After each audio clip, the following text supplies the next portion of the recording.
Constructing your life is about much more than just building a bank account. Each week, join real estate entrepreneur and mindset coach Austin Linney as he interviews guests who are constructing their dream lives and impacting the world around them on a daily basis. If you're an entrepreneur or wanting to start a business, or you just want to hear motivating stories of how others have overcome the odds, you are in the right place. And now for your host, Austin Linney. Guys, welcome back to Construct Your Life. It's my podcast. So look, sometimes in life, you might hear a noise in the background. You might hear an echo. Here's the great thing about me. I don't give a fuck. How about that? Because I was talking to my man, Alex, and we were talking about like he just moved in his house. The podcast studio is not set up. He could easily postpone the podcast for a couple of weeks once the studio is set up. But as we talked about, it's a metaphor for life. You know what I told my coaching client this morning? In moments of crisis, you will default to your standards and systems. That's interesting. Yeah. So meaning that you have the energy to show up as authentically you. So whatever that looks like, if you're in a suit, you're in no shoes, the studio's not, you're like, I'm just going to be me. I hope you like it. Yeah. And we're going to see what it is. My default is I'm a habitual undersell. So if you wanted me to show up in a suit at my best, I'm kind of like, no, I'm going to show up in flip-flops just to make you kind of underestimate me a little bit. Well, okay. So I have a theory about entry points. So I believe that life is comprised of entry points. Okay. And what I mean by that is like, if you're taking the head coaching job after Phil Jackson, that shit's going to suck for you. So like, okay, if I come in as a consultant and you just had the Dalai Lama consult you, I'm probably going to look pretty shitty. But like, if your books are dog shit, your sales has no systems, you're lost. You know, I look like the king in 2 weeks when I come in and fix everything. Like it's quintessential. Like I wouldn't need to consult you if you were running a great business that was dialed in. Okay. So ultimately, I don't put myself. I make sure that the entry point in life is an opportunity. Like you said, we got to under deliver. No, right? Pardon me. We got to under promise and over deliver. And I think too many people do the other thing. Yeah. They're all posturing. They're like, look how great I am. Look how great I am. I'm like, you know what, dude, watch this. I'm average. I'm as average as they get. Right. I got a mohawk. I'm almost 40 years old. Right. I got this echo, got this crappy sound set up, but like, let's talk for a little while and you'll find out, what I'm about.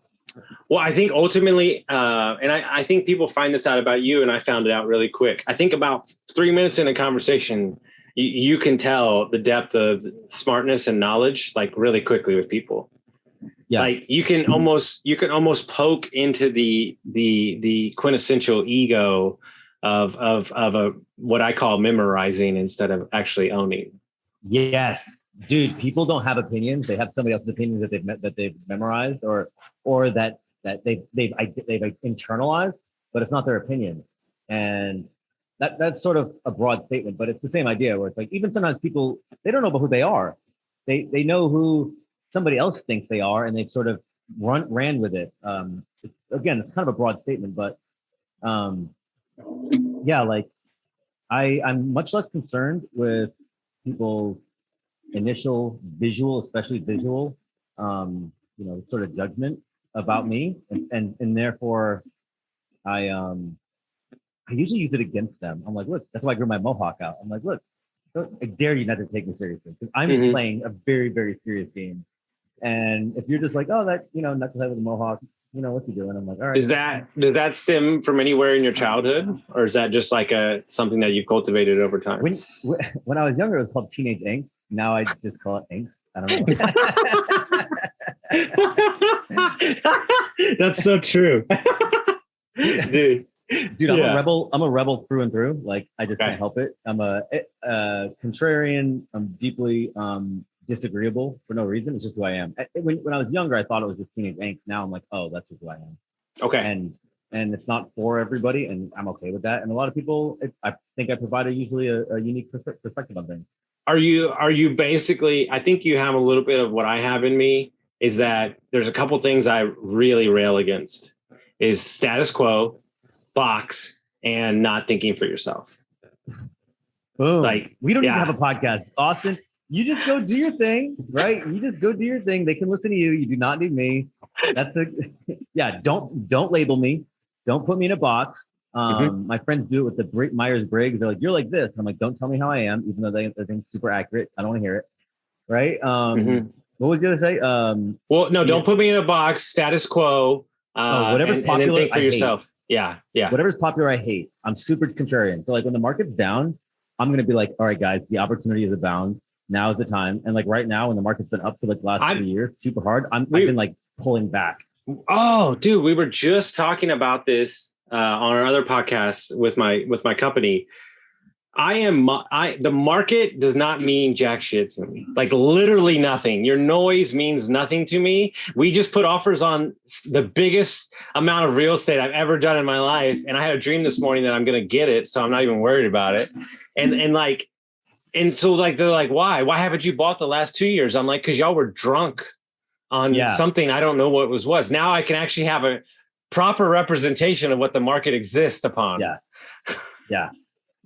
Whenever it's popular, I'm like, I sort of, if I could say it in my most obnoxious, I'm like, I just sort of walk around with this assumption that everyone is idiots but me. Okay. So whenever they're doing, I'm like, I don't want to do what idiots do. So I'm just going to do the opposite. well, ultimately what's interesting to me, right? Cause I'm a coach and we coach people, is that for the last 2.5 years, no real estate agents want to listen to me. None of them. Now they're happy to listen to what I've had to say about mindset and everything. Oh my God, the market shifted in 3 weeks out from underneath me and I don't know what to do. And it's like, well, maybe you should just always be listening and always be learning and growing and understanding that here's my philosophy in life. It's never as great as it seems and it's never as bad as it seems. It's probably somewhere in the middle. That's my movie. Yeah, probably so. I don't know. That's Blow. Yes, I've seen it like 20 times. Perfect. There you go. Ray Liotta. He's like, when you're up, it never feels as good as it should, and when you're down, you never feel like you'll get out of it. Well, Stoic philosophy is really what kind of got me in that, because I think that I have similar qualities to you, and we're a little older in our days, so we've matured a little bit. But I would be borderline. It's not borderline. 100% manic. I'm either going 170 miles an hour or there's nothing. Like literally, I just refuse to like cooperate. And what I've tried to be is a little more emotionally less dependent on my decisions. Yeah, I'm very manic depressive. When I'm up, I'm an unstoppable threat to all competition. When I'm down, I mean, I might as well just stuff. So what gets you down? When have you clocked? Have you noticed when you're not rolling the way you need to? A lot of it is boredom. Okay. Boredom is like my enemy, and I get bored easy. So are you bored with life or business? I would say almost all business. Life is exciting. What is it about it that bores you? Business is kind of a puzzle. Business is like, think about like buying houses, buying real estate. It's like a Rubik's Cube, right? When you look at the thing, you're like, how do you solve this thing? And well, then you tinker with it for a little while. And then like you get a couple of houses, you figure out the Rubik's Cube, and then you make some money. And so like some people are like, oh my God, I'll just repeat this and make all this money. And I'm like, I already solved the Rubik's Cube. A bigger one doesn't do anything for me. I need a whole different puzzle. It's why I transitioned out of 100% focus on real estate and moved over to business, because the Rubik's Cubes of people and leading human beings is way more appetizing and challenging to me. But it's also comes with its own. Yeah, everything has challenges. I love people more than anything. I'm like an off the charts extrovert. That's the only box you can put me in. 100%. Like on that test you're talking about, like the extrovert scale, I'm a 99 percentile. Yeah. I love people. I could be around people all the time. If I'm alone for 2 or 3 days in a row, then I start to get real miserable. I really like people. So, but you know, you ask like, we'll get bored of life of people, life of business. It's like, I can always find, or I always try to find new challenges. And as long as I can, sort of dig in and and find a way to create value and do it in my own unique way, then I'm cool. When I have like a challenge on the horizon, I'm like, all right, I'm going to run towards this with ferocity. It's when like, the pipeline starts to empty. Yeah. Or, like real estate's been tough the last 3 years because I was like going on it hard, and then the market turned into a way that I really couldn't participate in the way I wanted to. And so you're like, okay, I sort of stagnated off a little bit, and it comes with highs and lows. I've been traveling now, so those are good. I got some big camera projects coming up, so that's really good. I got maybe a new podcast I'm going to launch. So, those are exciting challenges. The only frustrating thing really is, we live in this world where you need money, apparently, a little bit. You need some. And so not all the things that I want to do are short-term profitable. And so I'm like, dude, I know that if I sink my teeth into this thing in 3 years, it'll be worth a lot of money, but I have to dude, now you just entered my sweet spot. Okay, hit me. Oh my God, I can't harp on this fact enough. And guys, if you know me, you probably know who I'm talking about, but it doesn't matter because I'm not going to share names or anything.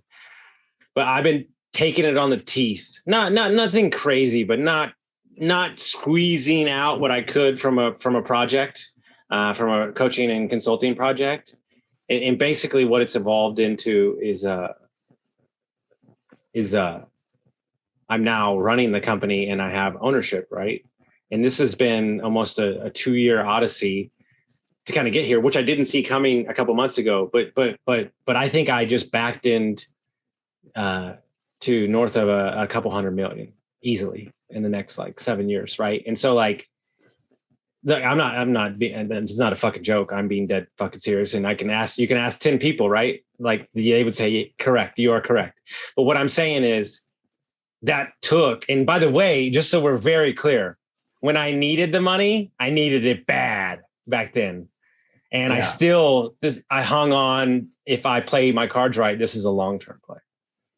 Yeah. The sort of, I don't want to say advice because I'm not a coach by any means. I'm sort of figuring out, I'm just now starting to figure out life. I don't like advising people so much. I do prefer just personally to be like, hey, look, here's an example of things that I did that worked. You can take it or leave it. But like, I look at life and I go, okay, there's like a couple of problems you like really have to solve. One of them is like, the marriage problem. You got to find somebody that'll put up with you kind of forever. And you got to solve this money problem. And it looks different for other people. It's funny because you don't need that much money to be stable, but you need to like figure out a way to like sort of live cheap enough and make enough money on your terms that you can then go off and think what you're really good at, which might not be profitable for 7 years, but you need to be able to have the bandwidth and the mental space. It's like creating. When I get like my camera out and stuff, it's not just lift the camera. It's a whole different lift the camera out and make something magic. It's like it's a whole mindset. I gotta breathe. I gotta have some room. I gotta have some time to tinker with things. And so you can't do I shouldn't say this. Many people, it's hard to go off and find out what you're good at, what you're valuable at, how to monetize that, how to add it to the world, and then have it be and then like it's not gonna be ready by the time the bill is due, like the next month's bills. So you gotta like find a way to, I call it buy your freedom. Make enough money for passive income generally and live light enough that you can open up your life and say, okay, I'll live broke, but I'll do this thing I'm super passionate about. And in 3 to 5 years, then it all works out because then you'll have enough money you won't care, and you'll have the things you really love. But it's easy to say, but it's not a very easy problem to solve. If I could go back and be 20 years old again, my philosophy is there's 3 buckets of cash. There's 3 buckets of money. There's the short-term bucket, which you live on lifestyle, is mainly to have predictable income that's coming in per month. But more importantly, what that allows you to do is make decisions in the other 2 buckets from a place of strength instead of scarcity. And I think my big issue with real estate investing, especially, is that 99% people are investing to get out of something instead of investing to enhance something. Yeah. Well, I let me make sure I know exactly. Let's make sure we're on the same page. Because what I see people do is they go like, I hate my job, and this real estate thing will save me. And I'm going to go give myself another job. Yeah. And they're like, well, I don't want to hire a property manager because it's expensive. And, I'm going to buy these deals with way too much debt and that are overpriced just because I got to get out of this. Because somebody said, dude, I'll tell you a real life story. I'll tell you a real fucking coaching client story. He literally met him he is in all the multifamily groups, and he's like, I've got to buy a multifamily. I got to buy a multifamily. Like, this is like literally the drum that's beating, right? Okay, wait for it. So in the span of 9 months of working together, he's put down the multifamily. He's the CEO of 2 companies, and he's about to step into $12 million worth of real estate when he was told that he needed to go buy a $100,000 house. And so what I do every time we lock up a new property, I send them a message and I say, hey, you still want that $100,000 house? Because that's what it was beat into his brain, is that this is the only slice of freedom that you could ever get getting out of your W-2 is this. Yeah, well, like you said before, like people go from a position of scarcity. They're like, I'm stuck in my job. I hate it. So I just need to get out at whatever is like the nearest way out rather than maybe a little bit more strategic. And I'm not saying it's easy, because when you're like, have that week to week, month to month, paycheck to paycheck pressure, your mind is not, it doesn't have room to stretch its legs out. So your mind is really just not able to slow down and think pragmatically. You're like, I got to get out. I got to do something. So dude, the money problem is not super hard. It's hard to fix fast, and it's hard to fix. It's hard to fix in a way that gives you freedom. It's easy to fix in a way that's like, dude, go work harder. You can make more money. Like making money, there's no shortage. Anybody can go put the hours in and make a lot of money in this world. It's not that hard. It's hard to make a lot of money and do all the things you're passionate about, which may not be profitable. Yeah, at least in the short run. No, and then ultimately understanding that there's, and people like don't really understand this concept. Like, there's certain businesses that I need to make money, and there's certain businesses that I don't need to make money because I'm cultivating something bigger than what you see in front of you. Like, we have the avenues, the buckets that like dump money in, but then there's other things that we're building that might be bigger than those buckets later on, but it's going to take 7 years to breathe what inside of what it's becoming. Yeah. Like, you got to cultivate up the team. You got to build them up. It's a whole thing. It doesn't happen overnight. Yeah. Oh, they're not big on, it's all future thinking.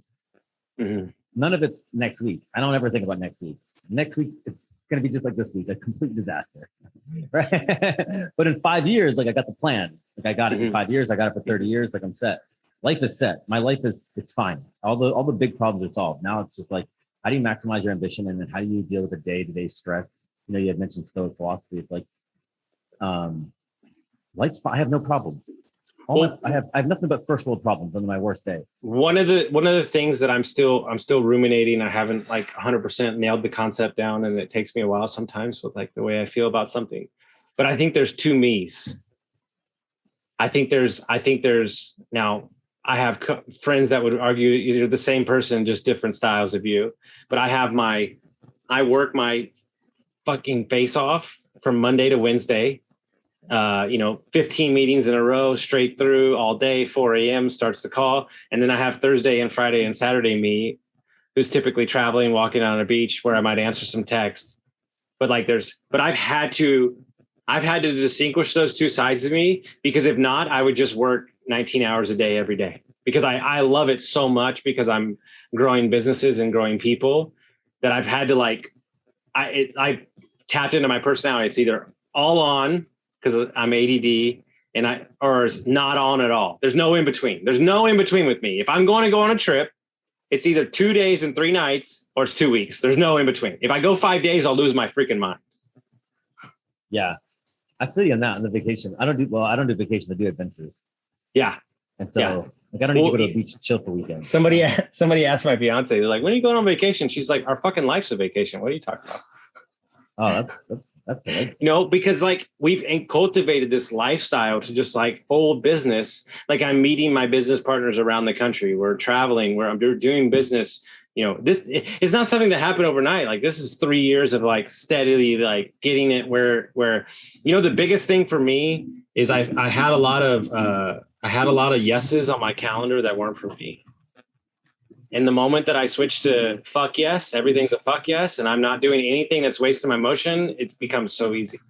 Yeah, that's not been super easy for me, but it's not a big problem for me either. But I definitely, it's not hard for me to say no to people.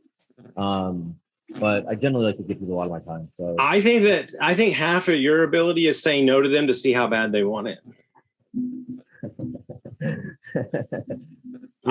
They're earning the right to have the opportunity. You know what I tell my business partners every day? Today I'm going to go out and earn the right to still be your business partner today. Yeah. Yeah. Well, that's it's a similar about it. It's like the word earn it's not very popular these days. You know what word I'm going to stricken from the English language, and I'm convinced, and I will literally start a campaign. What's that? Deserve. No, I don't like that one either, but busy. Oh, busy. I'm busy.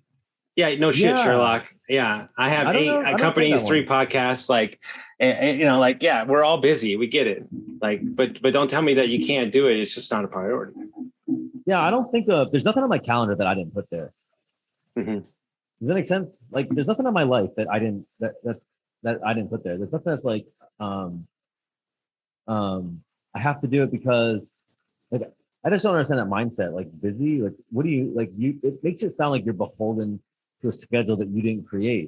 But I guarantee you created it. So like, you shouldn't think about it like it's busy. It's these are the things that I've either agreed or that I've committed to the responsibility of, or that I don't have the courage to say no to or turn off. Say no. But none of them. But they're all choices. None of them. That's just I'm not guilty of that one, thankfully. So how does one begin to cultivate a situation where they can own their calendar? Like, what have you seen? How did you get to that spot? Yeah, it's kind of interesting trying to look back and figure out how things change. A lot of it is deliberate intention, and a lot of it is sort of spending time reflecting on who you are, what you want, and stripping away the veil of what society says that you want. You know, are you going to buy multifamily? Like, dude, you actually might not want to buy real estate at all. You might want passive income, and that's not the same thing. You might, I didn't think for 31 years, I said I wasn't creative because I was always bad at guitar and drawing. So I said, I'm not creative. And then I picked up a camera, and it turns out I'm actually much better at being creative than I am at business. And so what other boxes are people putting in on themselves or society putting on them? And so it takes some time to like reflect and say, this is what I actually want to do with my time. And then the second hard part, the harder part actually, is convincing your social circle that you're different. Because you're gonna come out one day, you're gonna come out of the shell, and you're like, okay, this is what I want my life to be like. I want it to be cameras. Austin, what do you think? It's gonna be cameras. It's gonna be podcasts. It's gonna be travel with people. I want to do mini documentaries about people and tell stories on video. I want to do these things, and people go, but you're not creative. And I'm like, see, now we have to either have a really difficult conversation where you find out that I'm not who you thought you are, or you got to get out of my life. But like going out, sorry, go ahead, please. You just unearthed something in my addiction. I realized that the box that I was living in fueled the addiction because I thought I had to show up as that person. Yeah. Yeah. And it's like, and where I realized the hardest thing was when I changed and I'm not the drunk guy anymore, I lost most of my friends. Oh, you're a drinker? 20 years and a meth addict. I wasn't that bad. I was a drinker and I had to do the same thing. Yeah. When you're a drinker and everybody else is drinking, you're like, I'm just having fun. You don't know that you're a drinker. I mean, I don't mean to speak for you. I'm speaking for me. No, 100%. Here's the deal. Work all day, super tired. I knew what they wanted to see. I would drink a vodka Red Bull, multiple ones, and I black out because I wanted the energy. And then I realized that I was just living in this fucking box for everybody because I was the fun guy. Yeah, and it's fun, and you're an extrovert. Mm-hmm. And so you're like, that's how extrovert, and sales. You're probably in sales. It's stage, baby. Yeah, heck yes. And so it's great. And then you're like, wait, it's not actually great. And it's not on my terms. It's on their terms. And so now I'm probably more fun because I'm not blacked out obnoxious. And I get to do it more than one night in a row. And it doesn't cost as much. And, it's better for everybody. But that extrapolated, like people who, like family is one that I don't live near my family, so it's not that hard to break out of what they think. But if you have family that's close by, it's like it's hard to go. The problem is that you want to change, but the people around you, they're not changing. And so then you wake up and you go see them today and you're one way, and then you have an epiphany and you want to change. Then the next day you're like, I'm going to be different now. And they're like, they're not going to treat you any differently, think of you any differently. They're going to think you're the same. And so you can't change when everybody's treating you the old way. It has to be, it's sort of like this book, Anna Karenina by Leo Tolstoy, it's just changed my life. Fascinating. And it's basically like, first you lie to yourself, then you lie to your social circle, and then they tell you that lie back. But by the time they tell it back to you, it's true. So let me give an example. In that book, the example is woman's in a relationship that's whatever. I don't know if it's good or bad. You never find out. She says it's bad to her friend. First she tells herself, this relationship sucks. Then she tells her friends, this relationship sucks. And then her friends say, you should get out of that relationship. It sucks. And she goes, you're right. Because now it's true. Right? And so it's the same thing. If you want to change your life, you want to be confident, you want to be somebody else, it's like first you convince yourself, you lie to yourself. Then you lie to somebody else. And then eventually when they're convinced, they tell you the truth back. And then it's the way the world is. Yeah. I would say that that's driving 90% of the way that people are behaving or what they're, right. Here's the thing, right? Do you know how many times, thank God I've done enough episodes where I don't get this shit anymore. But in the beginning, I used to get a ton of episodes, DMs are like, hey, your light's not perfect.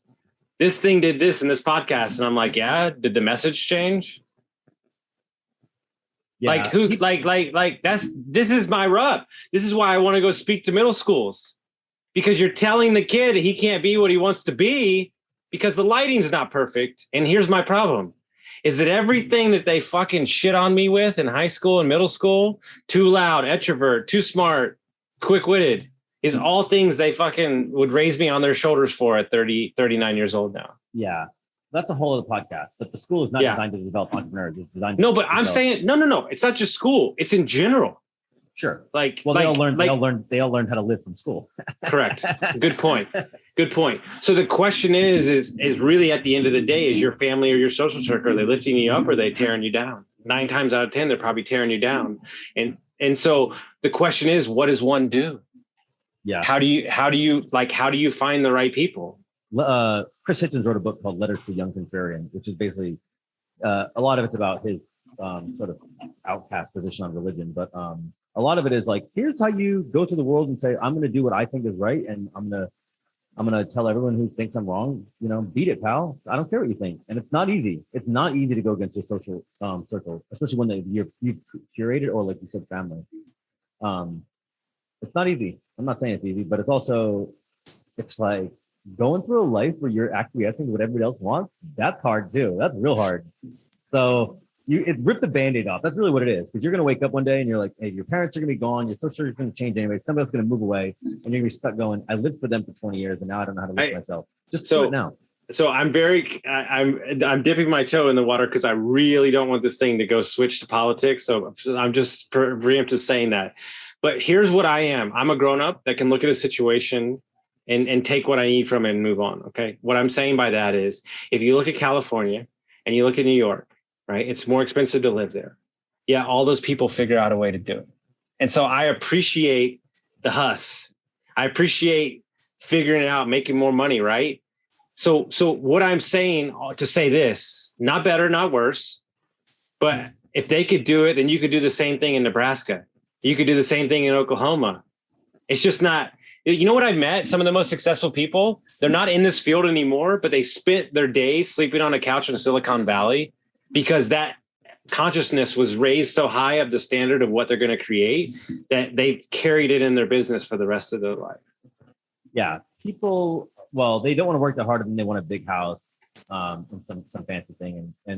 And people are focused, when you said like LA and New York, about like, hey, you can go rent $2,500. Like, I know people that, they're like, I got to get something for $900. I'm like, dude, you'd figure it out if you were set in that sort of position. It's sort of like the minimum wage, just to kind of piggyback off of your, I don't want to get into politics, but I'll talk about it anyway.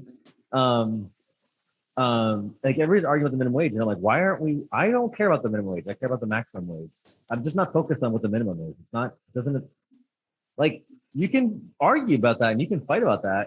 And there's some, obviously a, a piece of our culture that's not going away, but it's like, do you, that mindset about fighting for the minimum, it's always going to be a tough road if you're trying to get to the minimum. It's not a road of there's nothing there for you. There's nothing there.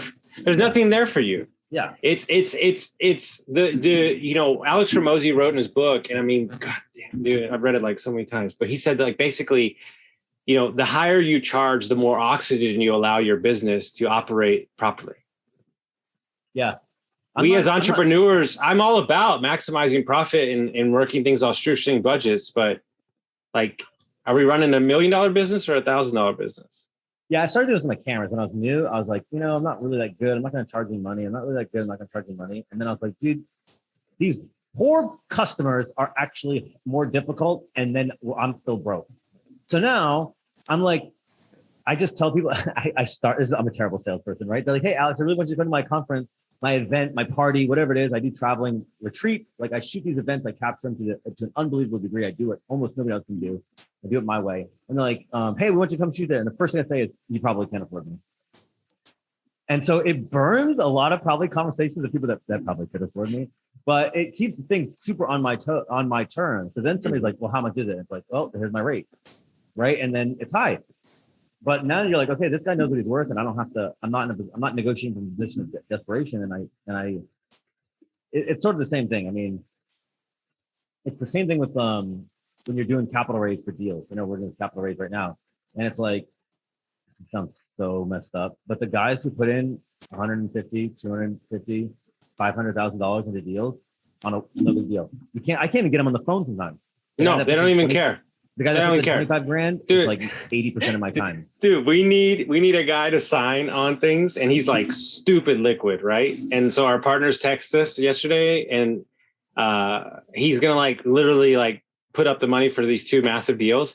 And they're like, I was like, do we need to schedule a meeting? And they go, no, he's good. Yeah. I'm like, what are you talking about? It's like $5 million. He's like, no, he's good. He's good. I'm like, yeah, but it's called the F customer. It's like the A customer, they pay most of your profit. They're the easiest to deal with. They like you the best, and they give you referrals. And then you go all the way down the spectrum, you get the F customer. It's like you make the least. They're the hardest to deal with. They're the least happy. They come back and ask for more later, right? And so like basically in sales, I just look at it. I'm like, you just need to drop the 10% bottom. Do you know what was the evolution of my entire business? You know what changed my entire life? This is going to sound was losing 20,000. Now I'm going to walk you through the story. Have a client. Biggest client at the time, massive. I can't even believe I sold this package. Like, I was like, oh my God, I couldn't send the email for 2 days. And then he sent back a thing and he's like, boom, done. Like, pay it. And so we delivered everything that he asked ahead of time, like 3 months earlier, because we were crushing it. And yet he was picking apart every little thing I was doing, even though he had no leg to stand on. And then he stopped showing up for calls. And so like this was Kevin going, and he was like making these excuses, and he still owed me like 20,000. And my fiance was like, you have to walk away. And I was like, babe, that's a lot of money. Like, and she was like, yeah, but who's worth it? You or him? And so like, I was like, fine. So I just canceled the invoice and didn't show up. Like, I canceled all the meetings and I didn't show up, and he never reached out to me. And you know what happened? 2 days later, I signed 3 clients for like double that money. And it was like, because it was like the first time like I chose myself, and like it was like the big move for me, like over a client. Self-belief, bro. It's easy to say, it's hard to do.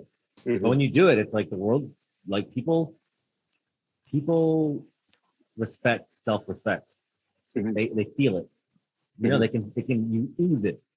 And when you pander and cater and desperate and you negotiate from weakness and all these things, like they feel the same way. And then they're like, I'm just going to abuse you because you're basically letting me abuse you. You know, I mean, yeah, a lot of people are literally, they're testing to see how far they can take it. Yeah. It's like bullies. I think about bullies. I don't have kids. So what do I know? I was bullied in school. Now people sometimes call me a bully because I'm a little kind of, you know, I'm a little obnoxious. But I looked at it, I'm like, dude, you know, I was bullied as a kid, so I know it's like half of the bullying is, I'm so sorry to say this, I'll get flack for this. Half of it is like, it takes two, right? There are like legitimate kids and people with malice that are just going around bulldozing people, but a lot of it is like somebody's giving up power. I mean, somebody's going to take it if you're giving it up. That's just the way it's human nature. And so you just have to think about, like, if you are in a position where, well, you just want everybody to get along, you don't want to have any of this conflict. It's like, I feel you, but you're going to get bullied. Did you make money in the conflict, man? Sun Tzu. I didn't even know that, but yes. Yeah, like, it's just like I'm CEO of this company, and like we're getting, it's not even my doing. This is before me, but we're getting sued right now. And it's like literally useless. Like, it's a bullshit. He has no leg to stand on. It cracks me up. Right. And so at first I was like kind of taken aback, and I was like, you know what? Sounds great. I've never been sued before. Let's go through the experience and see how cool it'll be. Right. And here's what he doesn't know is that I'm smarter than he is. And here's how I know that. The contract is worded where we only can cancel on one day. Right. Well, let me ask you a question. How backed up are the court systems right now? Right. They're really backed up. Right. So I said, okay, sounds great. You're titled to it. I said, sue us. I'd love to see you in court. And I'd like to go ahead and preemptively cancel our contract for next year. And he goes, well, I mean, you can't do that. We got to go to court first. I no. So like, once I cancel the contract and that day passes, then you don't have anything to sue us on, and you just screwed yourself. And so it's like, okay, dude, thanks. And so instead of that, we could emotionally get very excited about it. And like, how can we make you better? And I realized that this guy had an app. Sorry, that's why I'm not saying any names. This guy had an app that failed. He's probably feeling shitty about himself. And he decided that he's trying to weasel his way into some stuff. And that's not a good move for you. Yeah. I got, it's negotiated desperation. It doesn't work, or very rarely. Or, like you said, you kind of weasel, you turn to weasel, which it's fine. There's weasels out there. But what I said a minute ago, people respect self-respect. Weasels, it's not a position of internal power. It's not, you know what I mean? It's like, somebody said once, I worked in the car dealership, and the guy said there's wholesalers in the car dealership too, right? Not like in houses, just like the house sales people, house wholesalers. And this is long before I knew about real estate, and I was screwing around with these wholesalers, and the general manager is like, dude, I don't care if they're happy, I don't care if they're sad. You're selling trade-ins to the basically bottom feeders. You can treat them however you want. They're trying to make the smallest margin. And so they're trying to make the smallest margin in this process. And like, I guess it's sort of like you're not trying to sell. When you're trying to get like the scraps of somebody else's success or somebody's leftovers and stuff, there's a business in everything. I'm not trying to downgrade the entrepreneur. I just mean, it's like you want to do these things from a position of power, and it comes from self-respect.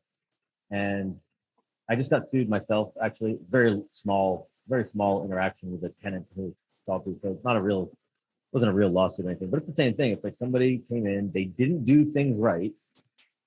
And they just tried to weasel their way through like this really small margin of leftover stuff that, I'm not fighting over this. Are you serious? Like,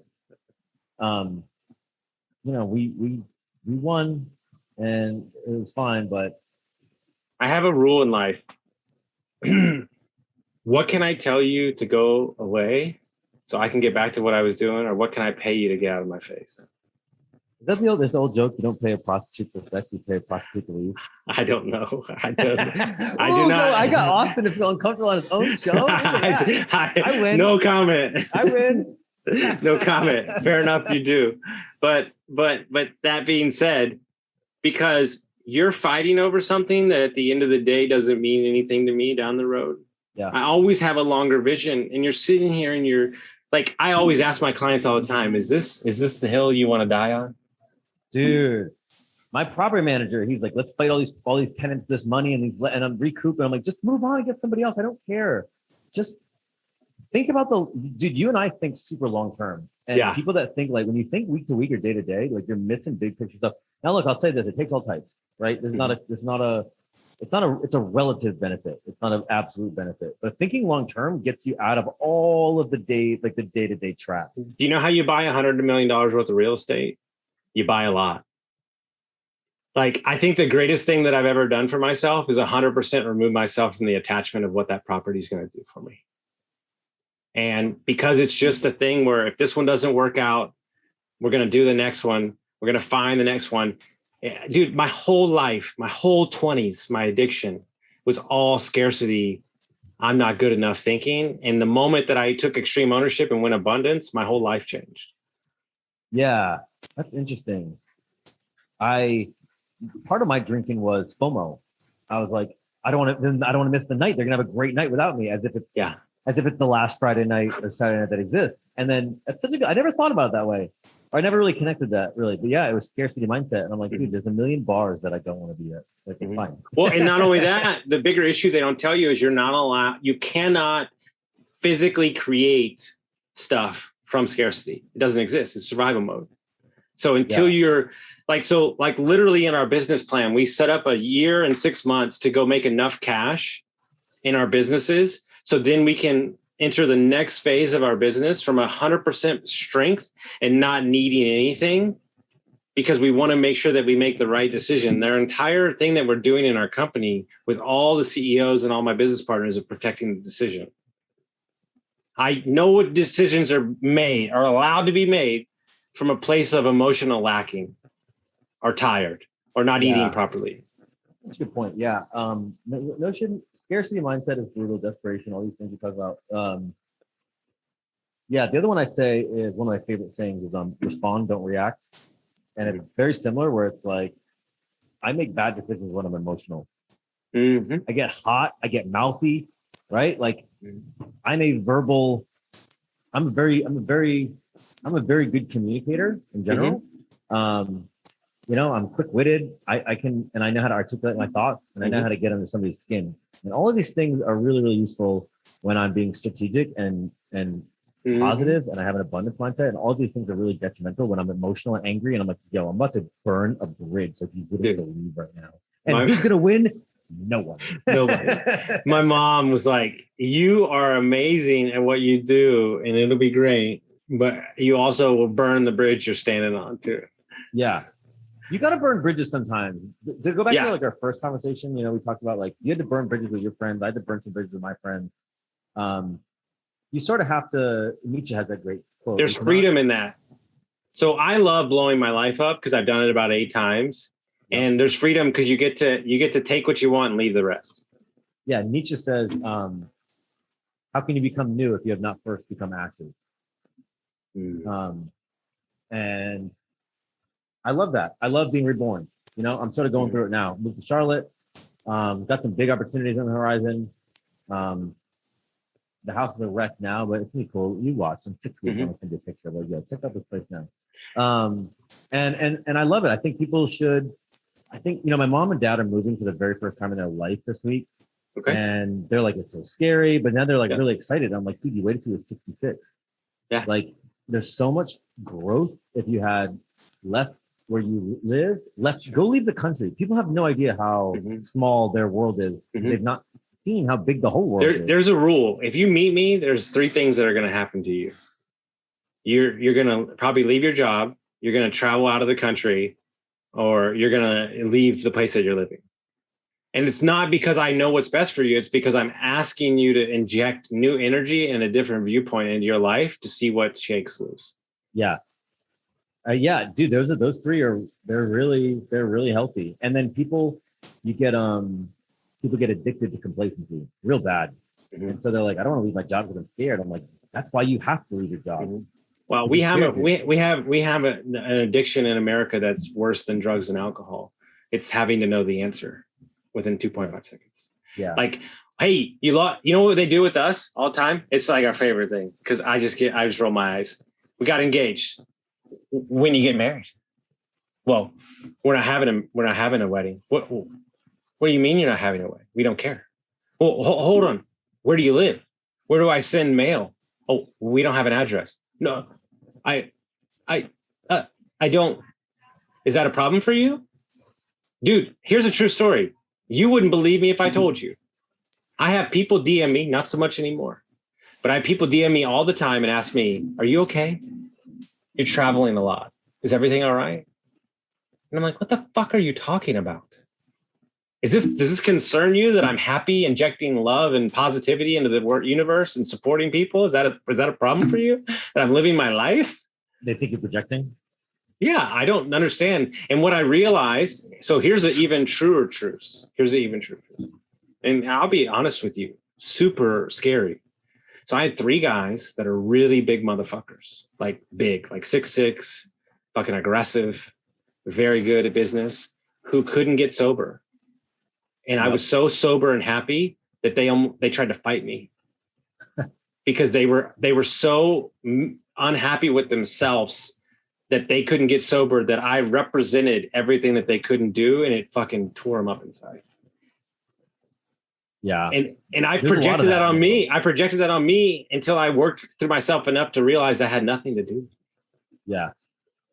There's a lot of that. Like, people tear other people down out of jealousy. Mm-hmm. Again, not an abundance mindset. 100%. Keep harping on the same thing. Yeah. Yeah. It's, life's an interesting journey. All these I found over the last 2-3 years specifically of doing like real estate investor podcasts and entrepreneur stuff and that. I'm like, dude, actually the money problem is kind of easy to solve. It takes some time depending on how you want to do it and how ambitious and how hard you work. It takes a little time, but it's not that hard to solve. It's sort of like a Rubik's Cube. It's like, dude, tinker with it. You're going to figure it out. It's not that hard. But then you're left with like all these other problems that are not solvable by money and aren't talked about as much. Sure. And aren't simple.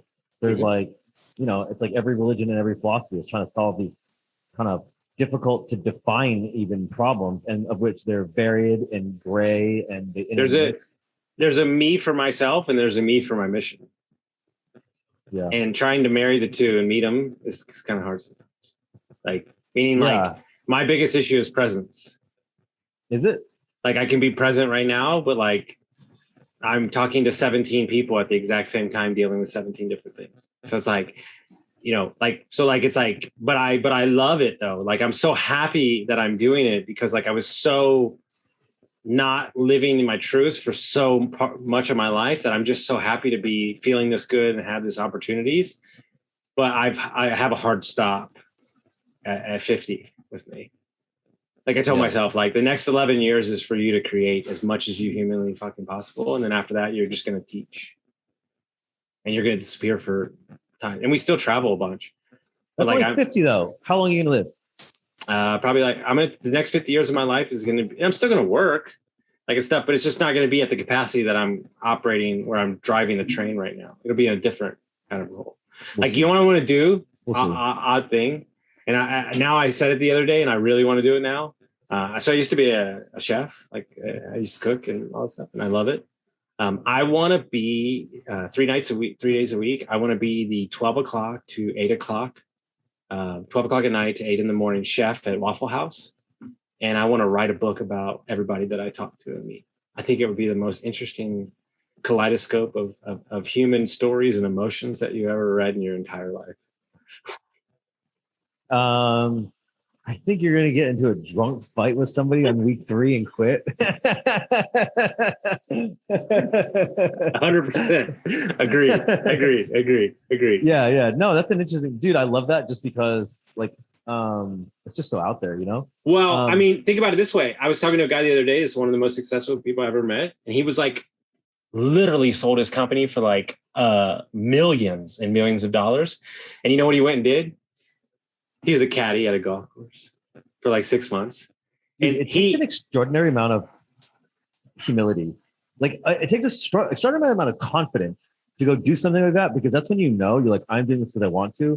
I don't care what other people think about me. And that to me is like it's so strong. And you know what was crazy? It's so hilarious. He tells this story. He sold his company to Coach for like so much money. He hasn't worked in forever, but he was caddying. And what he did to sell his company forever, he was caddying with 2 guys that were in his sector.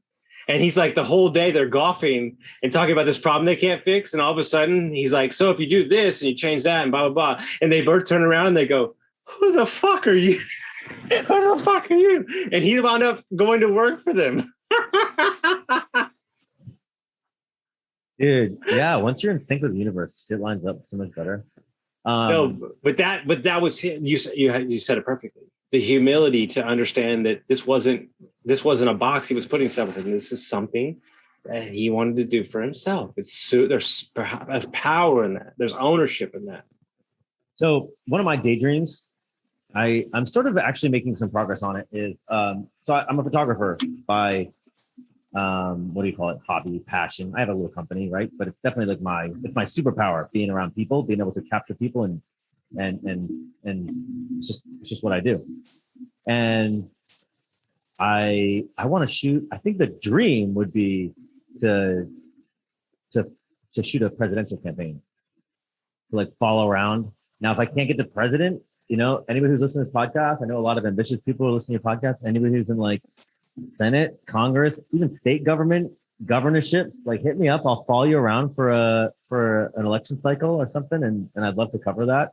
And I don't know if that'll happen. I don't think there's probably any money in it, but that's the same kind of thing where you're like, dude, I don't care what you think about me, or you don't know. Like most people that haven't heard the name Peter Souza, he's a famous photographer who's covered Obama, and like he was just an unbelievable photographer. And I'm like, dude, I want to do that. Just walk around and make this guy look cool all day, like for social. Like I think what's interesting is like pictures tell a story deeper than the picture. And one of the things, when I got divorced and I got sober, I made a promise to myself that I would chase as many sunsets and sunrises as possible. And what you realize about sunrises is the actual sunrise is not the beauty, it's the 30 minutes before. Yeah.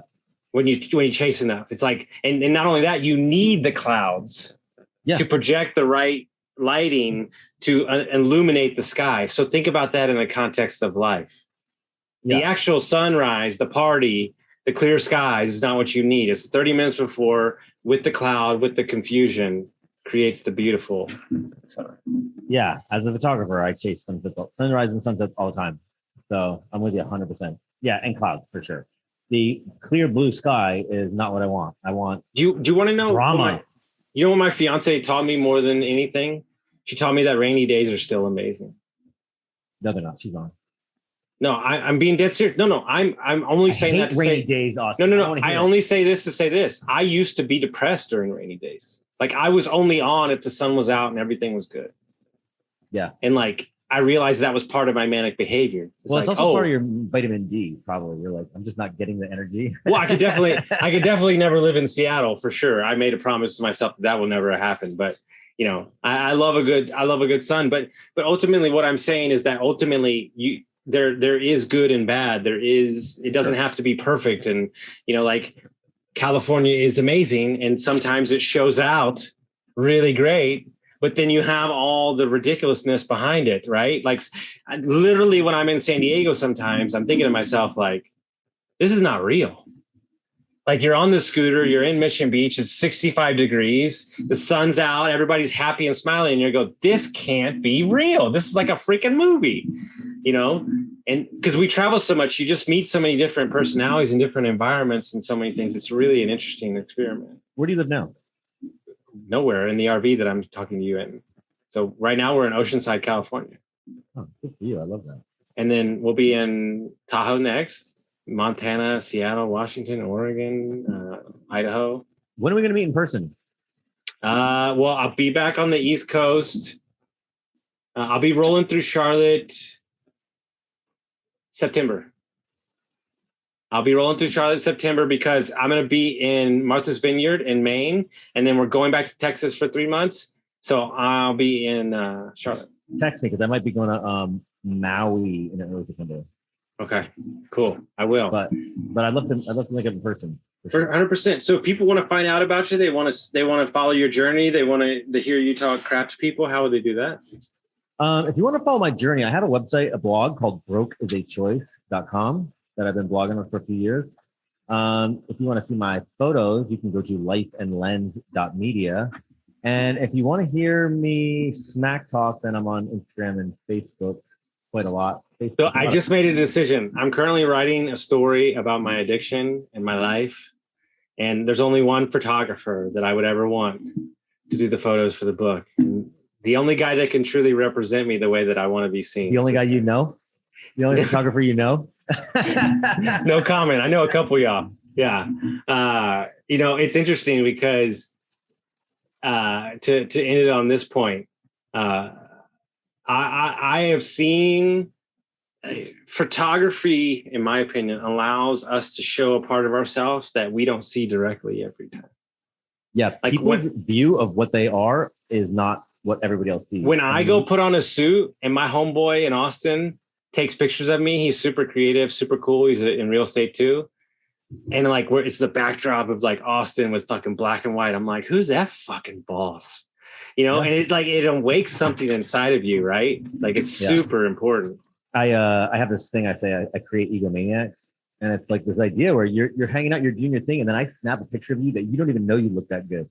And then when you do know that you look good, now you're a narcissist. Now you're like, look how good I look. And I'm like, man, I made you. Relax. I love it. Dude, I love this conversation so much. Thank you so much, guys. Go check them out. Send this podcast to somebody, and we'll see you next time.